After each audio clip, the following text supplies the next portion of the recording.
لا يبالي الله عندما أن ينال غما عندما بكم كنت سيرلا عنا يانكي عنا غاباني سمين دما تنكم بني نجدما تو nanti furun kunne kudu nyananda ke padam bunji sire igana kona nyanya dunono bonni anga daga nyaren kamma sinen kamma tungam bangenga haramare أعوذ بالله من الشيطان الرجيم بسم الله الرحمن الرحيم الحمد لله رب العالمين والصلاة والسلام على رسول الله ماري مسوني كوسوني كاقامو قال سيرسوان يقولنا قال نقصو ونقال السلام عليكم ورحمة الله وبركاته Oga Allah tirana Allah mama Allah tiran demballe abana murasal demballe oga khramonu okhra moyundo okhra moyaru oga kaka rendenki oga maslang ngabarini kaka onmoni fina aguna kunkenchu oga maslang ngabarino menaga yo khaya maga okhra moshir magmaga baraji ari okone abubakari okone abubakari kafini lomunga kafini awa kabunyarunga yo wa maslang ngabarin lenki kala mo yang kama maslang ku irena maslang wana fagia siraswang na kente kampak le yo kuyo nuga kunini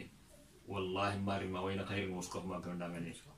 yo kendang dia balle una ka assalamu alaikum wa rahmatullahi wa barakatuh wa alaikum assalam wa rahmatullah Cheikh Baraji ewa ke kake kwa anga tu mugobe oga mullo masla ku melu kama esige anna mullo masla mari kambalengi kala mo ya kama Alhamdulillah wassalatu wassalamu ala rasulillah wa Allah subhanahu wa ta'ala natigana mama namu Allah subhanahu wa ta'ala magalla gannu gemdini sawaba inshallah Allahumma amin Cheikh Zimara nam kuni lenga kata susu kahmante teringkanda no hainda no kahmante ogam kundallaga lenki oga mulana masala hibe kama sujet c'est très important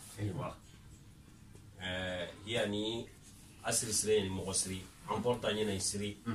Sintoga kaho kebe nogondi sasa wala ku kaho no nogondi ame wado gana teringe katia ogana katoga ni iwala pratique ngani dabari oga ke la do qasa igabe bey mahona bugu kenju kenga ni ya galle mon pili do mena kan kal bare donc odo garno diga mendi holo diga mu ku be no garni masali kamalenki o ku diga fabricant to heti oku heti kentu wano gatini ona ku recherche nyoni mundoni kahume tuwano nyandi kahuma mei iga masali kamoga dangale agada batte siro I communauté numa iga diga mukata sorobeni agada batte siro kunga ogada khanu oga communauté ngani communauté kebe kenya gani soni konga ogana diga mukatia donc kumpinu kama ame wadi ana batte siro ga kahono kuy peut-être lengin yana tare mpo hananye parce que tare ko watagani ni hille ya ona timme presque makata ta ou kena tani makata siko ime inshallah parce que famille ona ti famille no gondi kan no gondi yigo ya gare lemun makay donc ma gemenga rono kanundi mogobe ona mulana diga mu kunya kama ogala mogono kubenu gada kudabari ida konsa enu siki maga inati karlemu dantanto utu nikini yagarunga nanti igana kun karlemu utu mani karlemu karagi ida karlemu karagi utu tina kun kini yagarunga tigana tikiti tikun karlemu karagi kunni ya wolo genya ko donc kunni ho oro nye kum karlemu karagi gana kum pratique su ame wadi waigu kusondo mun kitanani uni ida kwa mashallah ogala ngari ada batte nya bagandi kun communauté ni bolenki ogatuna masala ikama bo alhamdulillah oka bu nyagarunga yere ore nyagarunga yere osuni teringa dome donc ini ro pratique nga gelli gala kato sondo mun laqenguni tarin tenga igara hibenu kini yugun kai igara ga yagarun kallen kitana ona li diga mu ken kam ken kantanya na yugun ka hal donc ogira wakal odiga menna ko kamalenge kiana ko sire usaya ndiga me ankare mare me soninke ado mare me soninke ambe ga soninga kanne muko grâce makara mo hari diga mkulunu kama impasu andanga mori no kundaga ya impasanda nga doma no kundaga ya kebe ga kunya amma diga me ke hamu bati na kharle mu kare kina nga kharle me kebe ga anki na sonne me ngini na nya kallenga jabake bismillah Allahu akbar usay sumara bismillah la sasa ya Allah wa kile fara kina kharle fara ngani kebe aga akni ya garina ragis kina sonne me polla kamuni ne kile fara ngani kebe kinkin wona buba wala masala kenkam طيب بسم الله الرحمن الرحيم الحمد لله تقر لمبانا بي يغارين ناوت لنكو مودي غامو يغارين يكما برسكي قر لمكرا وانا كارون بلوسي مي قر لمبانا هنا بي يغارين ناوت اغنا سيغتاي اراغي كينا سوندمل قيم نيتاي تي الله سبحانه وتعالى يمرا كنكو قران نغوندي ايني الكلمات الطيبه الله اكبر diganciren ko nge digancire na diganciren ko nan to diganciren ko nan kina dangan Allah digancire ko nge Allah immega da nabillahi Musa do Harun aga de kata fir'auni ati ndaga katay wa qula lahu qawlan layyina kada ga kana diga mo te nyakara serebe gana nyanga digancire nyakkonno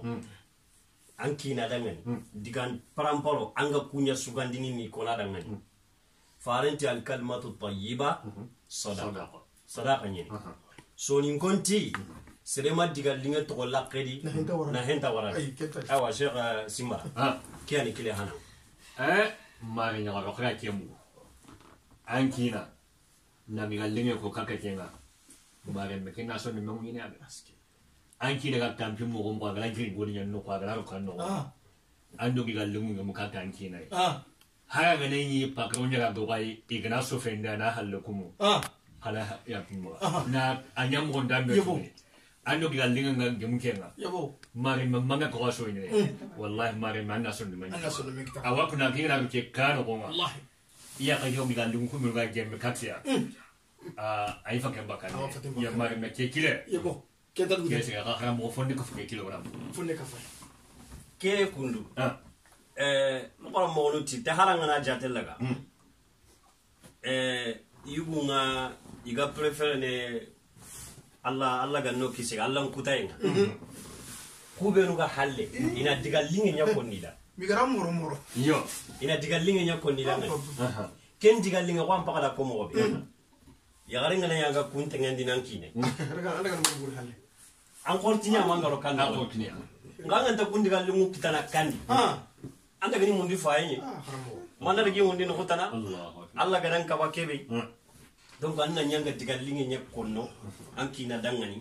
donc ken kilen po hanani wala mo gara ke ko akotanga ati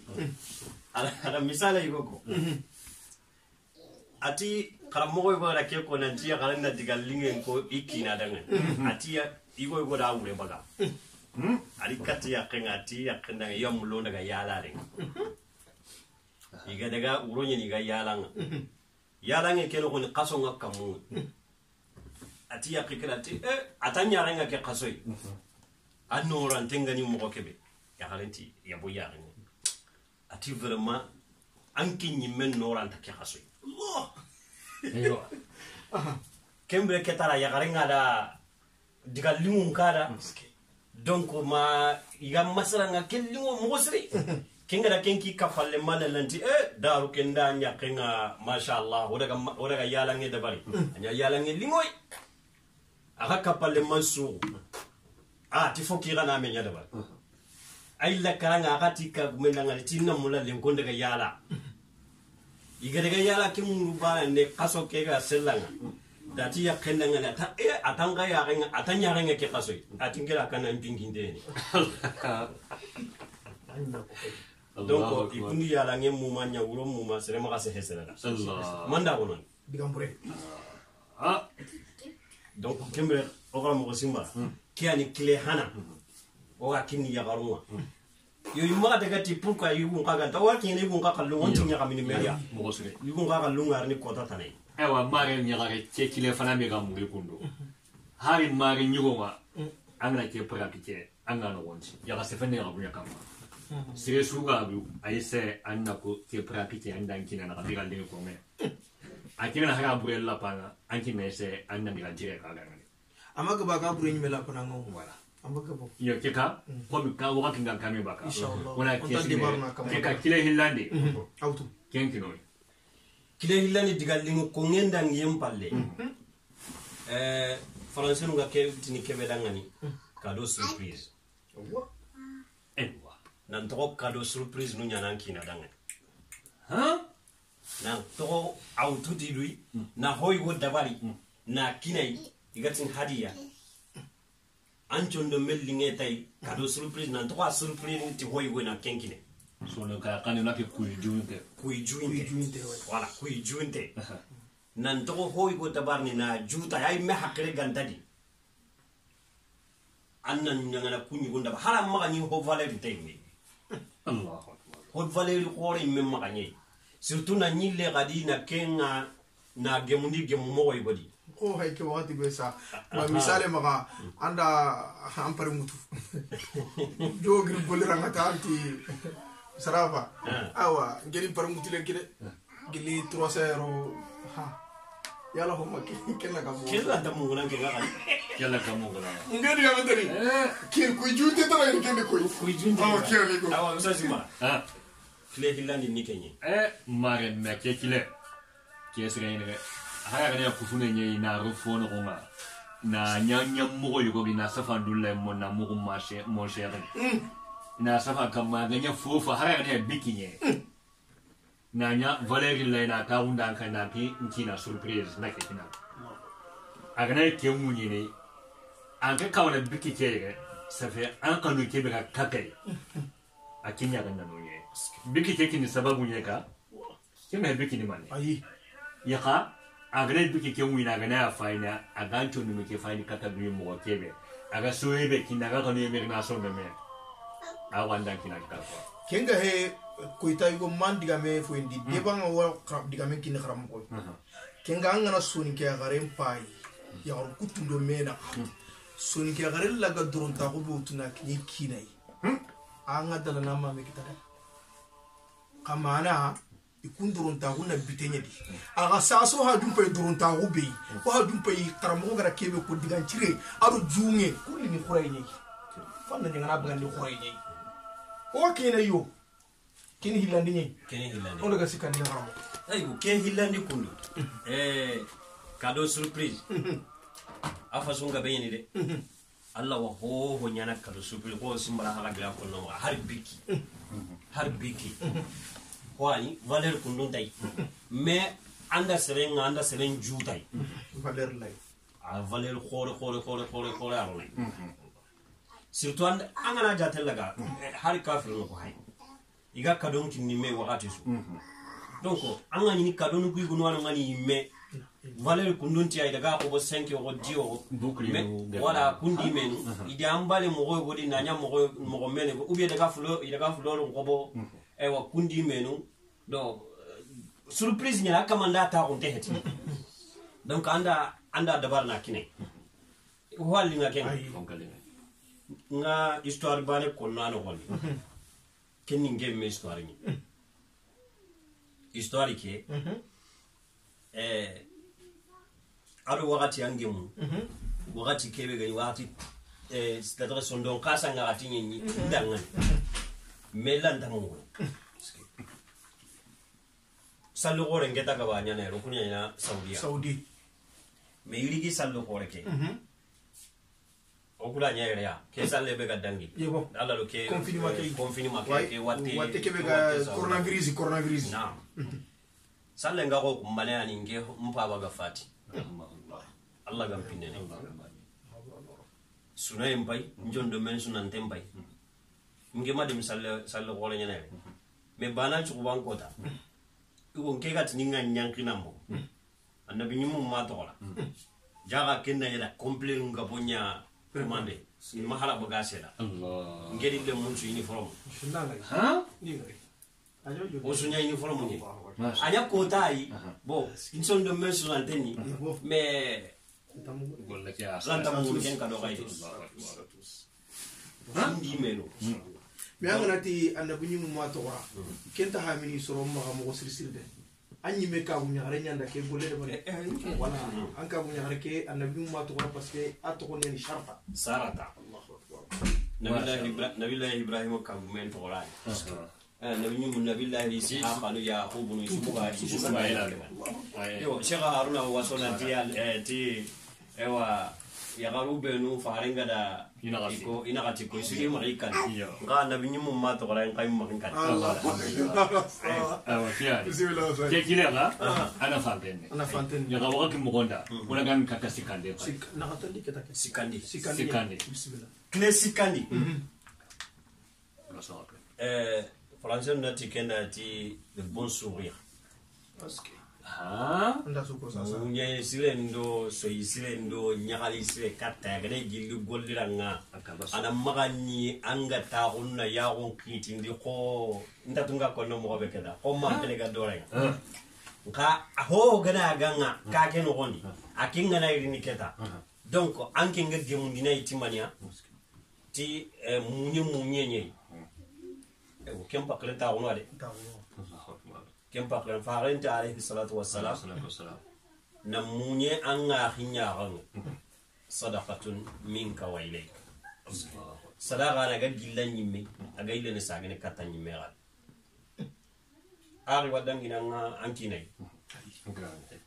parce que ya ganya riem palle na liki nan kani serebe haqqinga kamana kota susu ka umantenga aswani de kenna kinay harama ga haba harama da ha yugumbange serebe haqqinga kota kamma aya riem palle premier be gani premier ngade kenna kina gana bino ha yugumba donc anga rin kani khali donc kenna nyana munyendo nyagalien kitamma agana irini keta ho ga dabari hala ganani agana irini ka keda gana nyangara tele mwanju wajan kantua mangada sepa anda lababon karanda hotana anda keda ba kanda gemma lemma uti e waso endo wen hala ngana ken ko na dangani antala nugula andala nugula ngangen dinyo ya ga khitin tom gemai donc kembre hari kudunya gana ga ko sanga na ken kada atugene hari ka gana na tukona parce que asiri ni kendi me ampogara ko mo gombe e suro ni me ti har mure ni me ni suro en komeni makamo siri ka suro katanga bare taran ko ma odan ku yahudo ku so e tare lenki ho ma ko tondo ma ko manko fukanna ko ina kuwa buya gundi parce que kiti ya gunda yo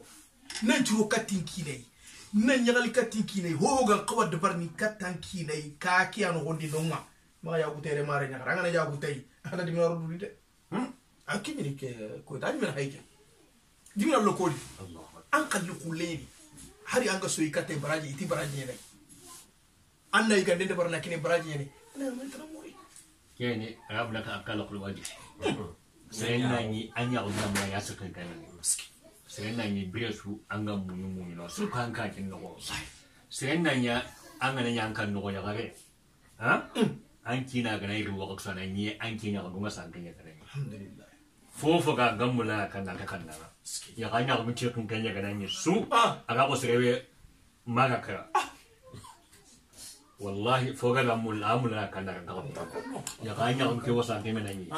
le mulu do fa ben tusu ifa ken bakame ya ka ke yiru ina ai hari silmu guja ko kan wona Allahu akbar aya ko na sepe gumbu guja ako kan wona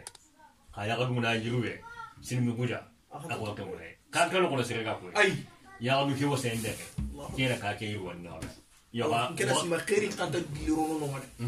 na to ko khairi nga kutini ken kanda mi de anta kutini abada kharaga karsal ngodi Subhanallah. abada ida diga minna fayeni abada idu batunya raka kunno kuma kenya nchiki kamo kenya lemu na khoro ken ngondi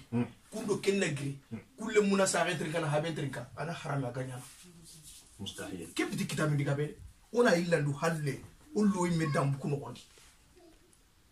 diga minna ko yugo nyara kendi ka diga minna yugo la kendi sellani ka wallahi ngana kompe no gompay gisbi o yugo kasenta ati ko sugadi ati khire nga bare mure ati ka wollo ta tagarda bagara ta ko ni ma ille ngana ille ngana karana wara bare mure anga ke mure ta wala bo kani diga minna ko to ko tiye mo frère kilen nan gila ho non daga jawe kenga hangana jatalla ka ya garanya merne mais butendi harangana yugo khora sante timman tingari ya garin ci hantinga maka kompedi siya ko gana la same ana diga mentrinde gara kebe kina daga busa na alkhalibo anta jambere mati ya garin burede ya da roy guntini ati o ko mi hamule ko khorna wara kumbane saro ke kumbane ido ko ndiga mu hadi ya ko jaba ke kamale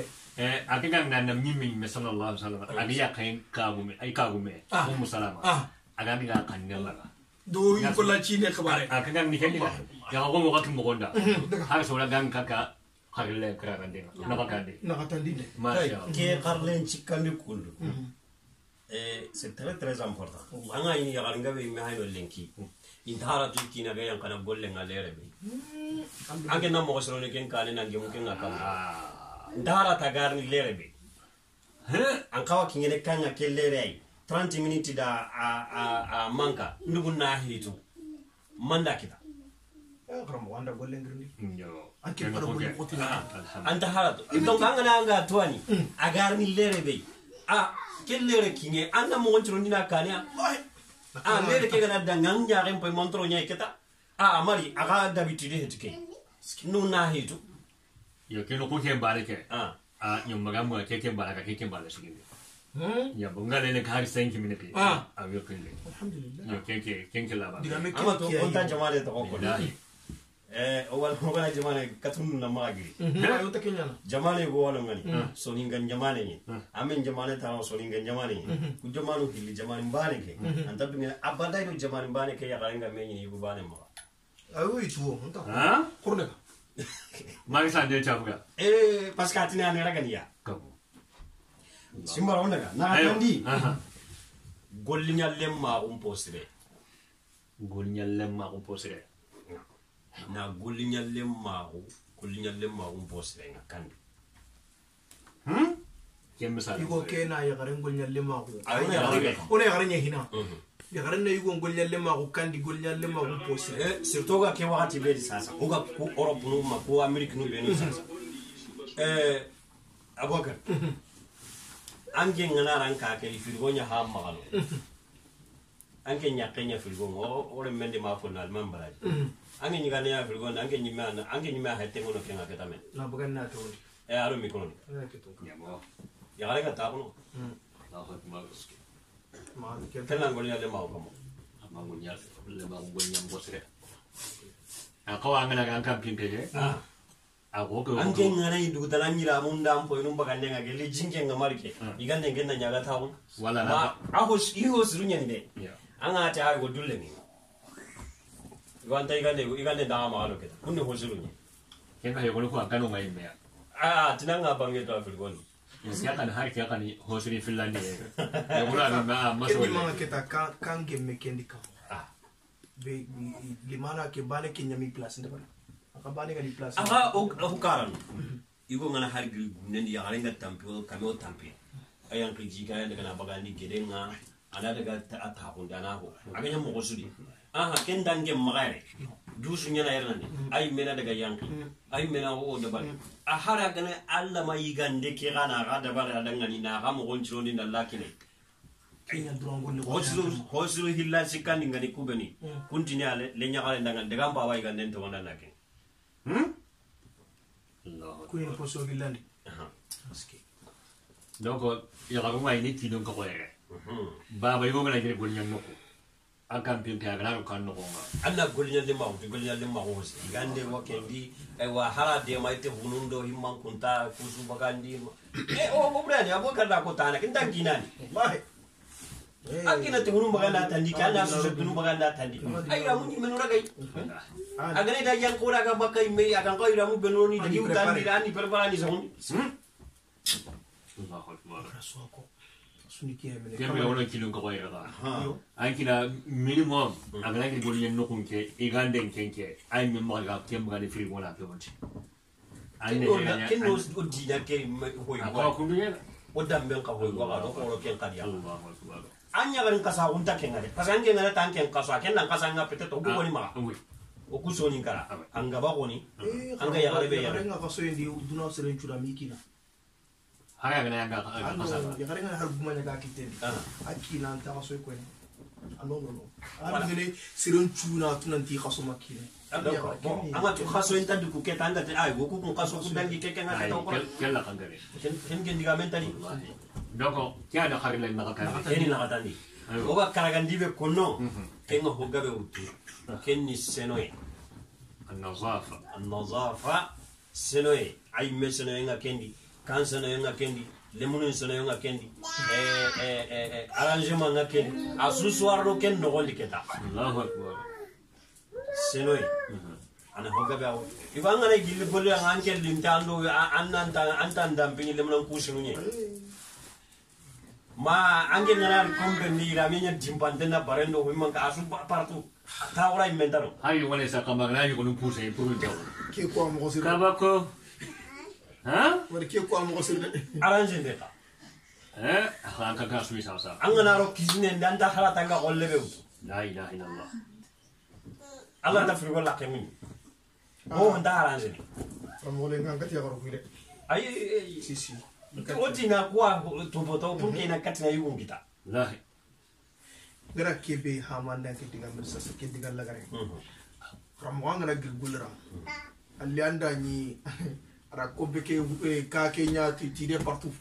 anga kebe tu ara kanya ti de nga na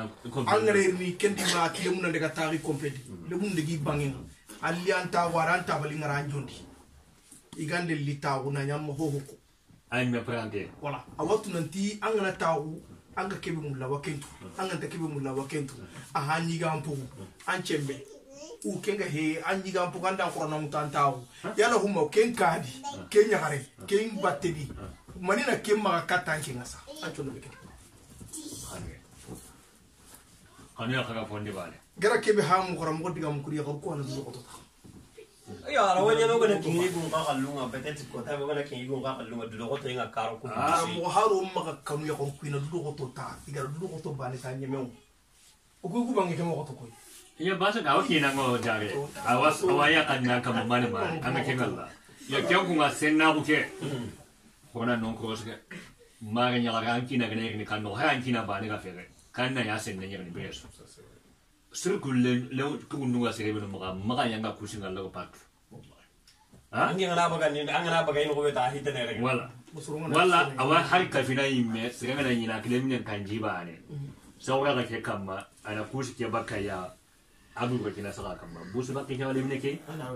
ana ro fokayenga ona ke onko circle sinama unda senna ko mu angana kushi ke baka ro foka yake ananya ndo foka wa kello webu ande foka ke haye ke buguno anda aya kandi foko ba kammo kana baga we kunda mu fofo ga we na bu ke ga foka yake kamma kundu ke bo sinama ulla ke parce que kanji baka nya hayo no saura ke makamo wala una otila to kwa ya senawu nafanya na kwa sinama unkari ne ba anda kina no kun nyane ba kanu na kallan munu ba aga kuna pia kan cin nan ne magan ha kaya ga ne yasa kallan kilan ki masha Allah anda ka gu propon ni na bunya mo ko wallahi me biyo so ankina haga na mulla yitin kanga mointai aga na tin kanga magan ma ai le Allah ya ko siga ça c'est pas yo kenkunga ça c'est pas on a kilo ko senna senna ko ora dina ni med farenda ko ne senna ko ni gelle li mana kan kawo ari hadisi go mena ja tuhuru satrul iman senna ko ni li mana kan kawo ta ne islama ko ndan kan dina na no ngana da barni senna ko nganda ankar anda su de para senna ko ke donc awa ta kan denya haikenga parce que har onda salle ke ko sharti nyani mania salle ma hola ala nda salle nda barni senna ko kan ta Allah da bar angana da bar sanna ko gantano ama ko no salle tanda donc awo ataka ndenya haikenga angana sanna ko kita sabti nun timme angan kawa salle aha sumen kala ron sumen sanna ko gantano wajibi ajinna jakkan ni mania andana bulo kya sanondi hiju ganna mani anaga mania senna nan gandu sanondi heti ala ron al kawan sanne ga heti kundi men daga senna na dina kiya donya mar senna ko ma dingira mu manchu ha donc anyi me raga dingira kirabe keta anga ka kebe no gondi on tatini lemine ke ngal no be melen tangar ni wajibi ne mere nyangal kama ata ko kundi ko me dia yenete ko hal bale ga he kegli golla nga tampinta ri keta ma ko nanda ngani haraga nani bora no be keta mai mega magana te hunum puse magana ko mangara ko mo ga har daga tiwala ga itu ma bare ka magana to alo no hoyno mutani ani timba dara iro be no ga yanki masindi igari hasi iga kawa amata kitani gusu whatsapp nu kudo ikawa makawa golle mani maga ganni mais sasa ko wakati do whatsapp nu kudo ku tay menta ko kuma gara misal trinkande kido statut ke ha inde kita moy suntai ira mu kuto ko juminiya aga ni ngara de anni haramani wara karana u kenga hanna sahi ya ka kama ya kuno abi ga so ebe na whatsapp ndangani e ka kemme so yene kina nuga kenna ko ba ha kenta ko ko kesi na kuno ko hana daga maso do men no kunye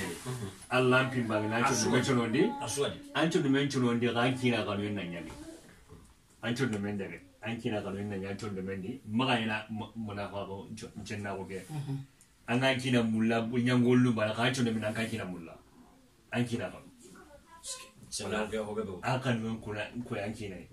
wala kembe ka mo gankai akwa ni karago inu ka gibo ga nyamulla ni ko kata mare nyagarunga ya sasa resu mun da bari resume ngani hibe oda koti al yo ko karamo hayni no ko go qurani parce que hayna no nyonowi aro trinkanda no parce que foko na ha munanti diga be ga konini be suni halle nyakitanati be suni way voilà o ma suru droit kere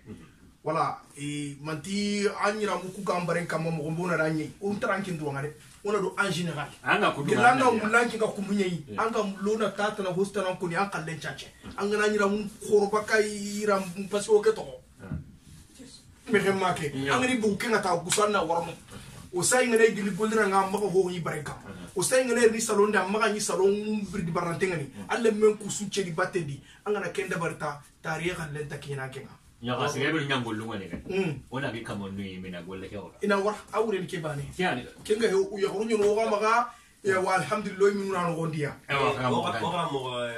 ado kisma mahmudu koita Allah wara ade mudi game ko na tanga ay wajundi hinu hilli walo ikabante ni islam agondi me Allah ganta kunda barne kallan tawali cem ko kale manne maganche hende ado kaitunde awwa ko akabante ni islam agondi iyo atawa bankara ganta kui Allah tawali awre hetina ndambarni maganche hende be gani junubu maganche hende fulani kenda badula parce que anga digame be konno serego haisa sampai ta on ampai digame kebe ko aji kunun ni kenya tanni me ananya ken mangara bada antatu akenyi mentan kentu me agana digam kuten garati me ata kedin ken ngari aba agana ya manga donc akem mangen ngari ampai ni ko ampai na ken jikunu ya ko wa ampai na ken makanche ya kenga mandi game kuto karamo on kede hike ha mo gombe o sai simbara ngeda raga ko ya ko ku yugunu da golle nya humundi parce que ya gari go ngamma kandi lemuna ka tika hukenga anti fwan nan gollia bo terenu mpai sikare nu mpai angane tinan nan kinye kanga ankina linan kipe kanga na kanya kina ko andi na igande de barna ndukutena ko ha kenkine Allah ta yonki bane ki zaga bukari ngimma madu ngekena o karan ya garu mi daga kira so ko chigante nundi me kuna dingira kya sele na wo ikombonga ikombo sene so ini igwa garu mi nongani o manu Allah ganni itanga gon ni no ngani suba nyeni ina ile mpunje mbagani ina goro na soso ida ka tenchoro kenna daga gunneni ina daga kira sokono nelenga na kinge laga saranga na kene ta kenna yikundi yokun ka umame ini yokuntu ina kenyi ga ni lebe go suba ina juri ina nyakamenta angale rinda nukunchu sella na kulandi pau Allahu akbar pura ken gollemme dabal bo sasa ere jumu dabari kamma nge hoya ga maka ona sigi ken wala hinu karagi beko woti digam ho hana al kalmatu tayyiba digancire hanna nyanga digancire konno anga jami digancire kono anga digam mo to ko na danne karamo ken no kulima ankina no est-ce que na ankina khirti to ma buran pinte meska wa bo asulo no hinne nya no da asulo digancire nya no gondi anga to ha ma no ko ganni sara ilante ko sa simbra ke ga le to ko be kaw agara ko mi ke mi challe kaw parce que nge woni xalle to ñu pusu gare nga ki ak min kirin ta to agin kile to ko be parce que abara amatinda jebate to ko min tan nga to ko be kono mais ki ya hilandi ko ni kenke din to ko kininga kenda to ko kininga mais nga ke be kono mara nya gare ankina akhirti to ko be galinga to ni hara gara butu ko tabe ken to ko bani butu ke awolle طيب أنا نجد كامي أمنا عائشة رضي الله عنها فارن تعرف كوتا يبوي أتي أمنا عائشة أتي كواتو أنا بوتيكي ولا كوتا بي أنا تو أنا مقابلي واتو أتي كن قارمانيا أتي أنشون دمل لينغ أنا يكاتي كي بوتيكان هوغان تانونغني أنا هو كنا أنا هو كنا أنتنا ورب محمد أنا ناتي محمد كم نكاي كي أنا هونني أديكان جون ميكو هونتا أنتي ورب إبراهيم أنت كناتي إبراهيم وكماني الله أكبر توقع كلك أتان الله أكبر أتي حقيقة تنانغ ركيب كفارة تكيني أنا هوني يا جدياتا أنت وكين أنت وكين بانيا غورني ده نكال كلن تهو بكا الله أكبر donc o sarno kuda ke hoyndi nda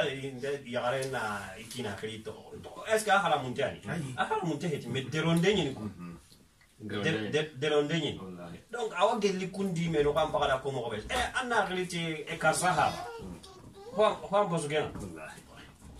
kenya ma ya arabu ma jamu igen karsaha ba karsare me karsaha ba karsare me ina critique kay ha ni ma jamu donc ko ta al kalmatu tayyib ken hilandi donc ken ho ha hilandi oti ko kuye surprise na juntan kado nunda bar adangan juntan kado na kunda barada sikandi oti ko soye mamunye na nyagali katay ko anna nyanga nyagali aga nyagali entuna ndia hala ganani sunay gano kempalle donc ken sunayra way rawarni tongari moy boli dinanta anali nange nyimme ta unde nyi moy boli ndatunga kono mo batini halega kala gara dolomin voilà ken ni sikandi nagatandi na gollinya lemma on posle kan no gondi an kan kawa ka kidimana an kinani an kawana ken kidima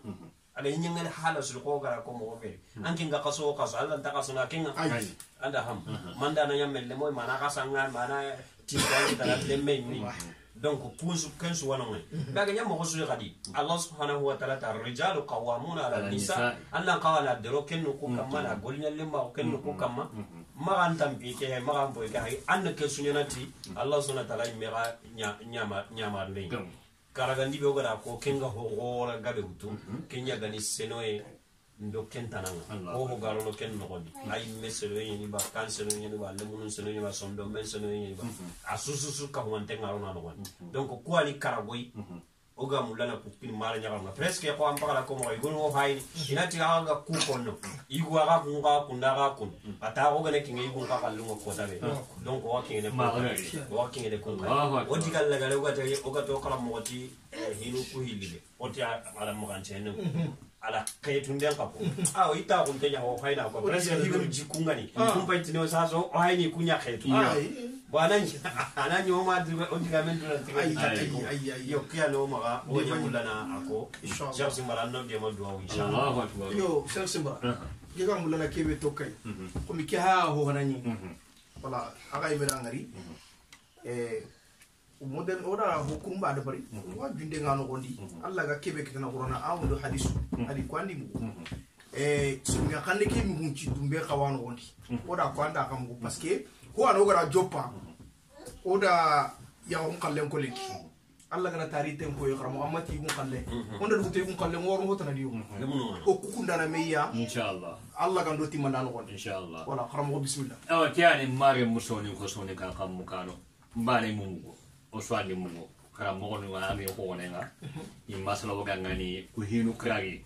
mare nyala ngana jega war kaka inkinai wallahi anyana peinerna alunguno bana yo tieni besu waga nan na kalen chipi karle mu kragi yo anni ka han karle mu ko kundu kono kilan ko biya aga ina khair mo suna ngana inshallah yo kembe ona sigere ona Allah nyaga Allah ganda kaka na yo duwa be marka mo anda subhanakallahumma bihamdika nashhadu an la ilaha illa anta nastaghfiruka wa natubu ilayk subhana rabbika rabbil izzati amma yasifun wa salamun alal mursalin walhamdulillahi rabbil alamin assalamu alaykum wa rahmatullahi Nketa matu nanti kotanga kae ya wonna dondo kitu juna bana njo anyanya ketuna nonga simenda maram tunga kana kunga haramare me kotanga rini lemenda simene sabe kotunga woni de sarenta simene lemme kotunga woni fabenta simene lemme kotunga فوقتني نفسي نفسي نفسي نفسي حرام رمي كنياني الله يتولنا في القرآن الكريم يوم ينفخ في السور فتأتون أفواجا وفتحت السماء فكانت شرابا وفتحت السماء فكانت شرابا يوم ينفخ في السور